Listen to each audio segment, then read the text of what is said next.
ஈரானின் கிரேஸ் பகுதியில் உள்ள பாலைவனத்தில் நில அதிர்வு ஏற்பட்டுள்ளது. இது ரிக்டர் அளவில் 4.3 மேக்னிடியூடாக பதிவாகியுள்ளது. ஒருவேளை ஈரான் அணு ஆயுத சோதனை நடத்தி இருக்குமா என்பதை தான் இந்த வீடியோல பார்க்க போறோம். வாங்க வீடியோக்குள்ள போயிடலாம்.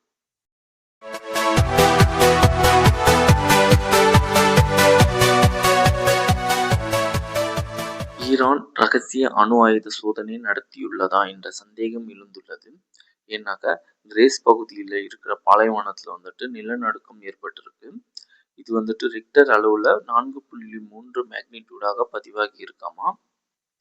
இந்த அதிர்வு பார்த்தீங்கன்னாக்க சுமார் 10 கிலோமீட்டர் ஆழத்தில் தான் இதை சோதனை பண்ணியிருப்பாங்களோ என்ற சந்தேகம் எழுந்துள்ளது. இந்த தகவல்களை பார்த்தீங்கன்னாக்க அமெரிக்க புவியியல் ஆய்வாளர்கள் தான் வெளியிட்டிருக்காங்க. இதுல இன்னொரு சந்தேகமும் எழுந்திருக்கு.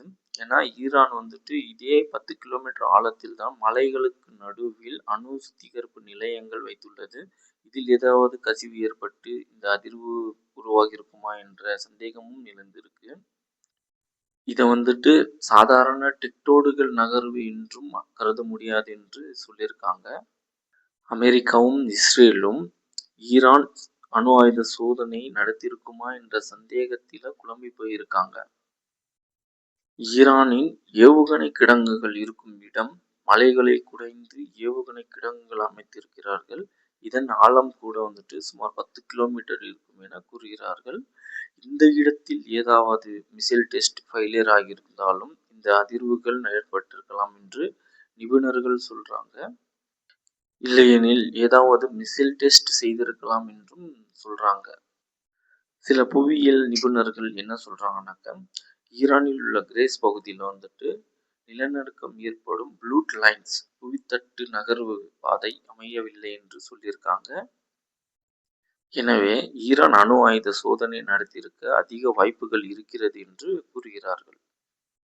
இதில் இன்னொரு சந்தேகமும் முன்வைத்திருக்கிறார்கள். என்னென்றால் இயற்கையா நிலநடுக்கம் ஏற்பட்டால் புவித்தட்டுக்கள் மெதுவாக நகர்ந்து உச்சத்தை அடையும்.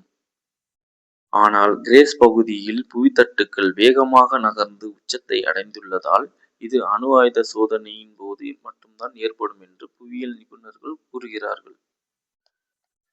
ஈரான் அணு ஆயுத சோதனை நடத்தியிருக்க வாய்ப்புகள் அதிகமாகத்தான் இருக்கிறது.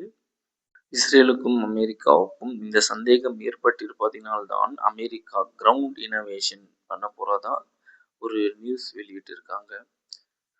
ஆனா இந்த கிரவுண்ட் இனோவேஷன் எல்லாம் பண்ண முடியாது. ஈரானோட ஆர்மி ஸ்ட்ரக்சர் 3 லேயரா பிரிச்சிருக்காங்க. இந்த 3 லேயரை தாண்டி போய் அவங்க இலக்கை அடையணுன்றது பொறுத்திருந்து தான் பார்க்கணும். இந்த வீடியோ பற்றின கருத்துக்களை கமெண்ட் செக்ஷனில் சொல்லுங்கள். இது போன்ற தகவல்களை அறிய நமது எம்பி ட்ரெண்டிங் சேனலை சப்ஸ்கிரைப் செய்து கொள்ளுங்கள்.